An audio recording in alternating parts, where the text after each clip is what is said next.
అందరికీ నమస్కారం. ఈరోజు తెలంగాణ రాష్ట్రంలో కొత్త ప్రభుత్వం ఏర్పాటైన తర్వాత కూడా మళ్ళీ జీవో నెంబర్ 46 మీద ఇందిరా పార్క్ దగ్గర ధర్నా చేస్తూ ఉన్నారు. ఇప్పటికైనా ఈ కొత్త ప్రభుత్వం దీని గురించి ఆరా తీయాలి. గత 6 నెలల నుంచి తెలంగాణ రాష్ట్రంలో వేలాది మంది నిరుద్యోగులు జీవో నెంబర్ 46 కారణంగా అనేక రకాలైనటువంటి ఇబ్బందులు పడుతూ ఉన్నారు. ఈ 46 జీవో కారణంగా తెలంగాణ రాష్ట్రంలో ఉన్నటువంటి నిరుద్యోగులు మన రాష్ట్రంలోనే స్థానికేతరులుగా మారుతున్నారు. అంటే నాన్ లోకల్స్ అవుతూ ఉన్నారు. మన తెలంగాణ బిడ్డలే మన తెలంగాణ రాష్ట్రంలో నాన్ లోకల్ అయ్యేటువంటి దౌర్భాగ్య పరిస్థితి ఈరోజు జీవో నెంబర్ 46 ద్వారా ఏర్పాటైంది. ఈరోజు కష్టపడి రన్నింగ్ చేసి తర్వాత అహర్నిశలు చదువుకొని ఉద్యోగానికి ప్రిపేర్ అయ్యి నెలల పాటు తరబడి చదువుకున్నటువంటి నిరుద్యోగులకు ఈరోజు ఈ జీవో నెంబర్ 46 అనేది ఒక గుదిబండ లెక్క మారింది. వాళ్ళు కష్టపడి చదువుకున్నా కూడా ఈ జీవో నెంబర్ 46 కారణంగా ఉద్యోగానికి దూరం అవుతూ ఉన్నారు. 5,000 పోస్టులు ఉన్నాయండి, బెటాలియన్ పోస్టులు తెలంగాణ రాష్ట్రంలో వచ్చినటువంటి నోటిఫికేషన్లో 53% హైదరాబాద్ జిల్లాకు కేటాయించారు.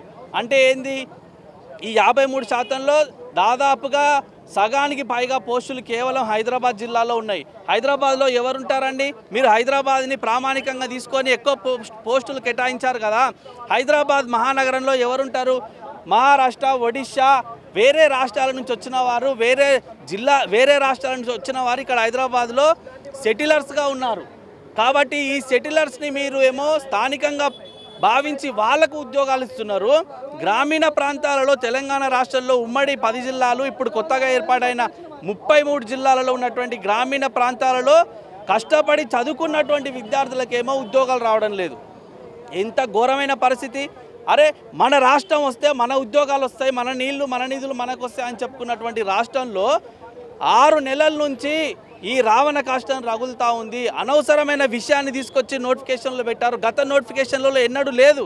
18, 16, 2016, 2018లో 20లో ఎక్కడ కూడా లేదు ఈ జీవో నెంబర్ 46 అనేది. కొంతమంది గతంలో ఉన్నటువంటి సర్కారులో ఉన్నటువంటి కొంతమంది దౌర్భాగ్యపు దుర్బుద్ధి కారణంగా, వాళ్ళ యొక్క తెలివి తక్కువ కారణంగా ఈరోజు జీవో నెంబర్ 46 వచ్చింది. ఈరోజు ఒక విషయాన్ని అడుగుతూ ఉన్నాను.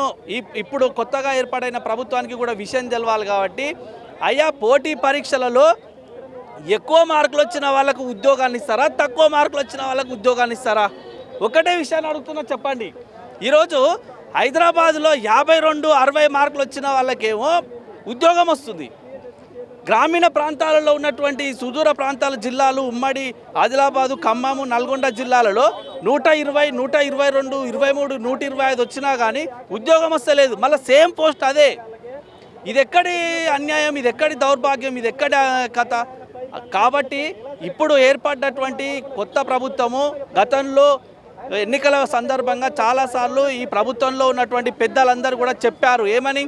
మా ప్రభుత్వం వచ్చిన వెంటనే జీవో నెంబర్ 46ని తొలగిస్తాం, నిరుద్యోగులందరికీ కూడా న్యాయం చేస్తామని చెప్పారు. కాబట్టి తప్పకుండా ఇప్పుడు ఏర్పాటైనటువంటి కొత్త ప్రభుత్వం నిరుద్యోగులకు అండగా నిలబడాలి, బాసటగా నిలబడాలి.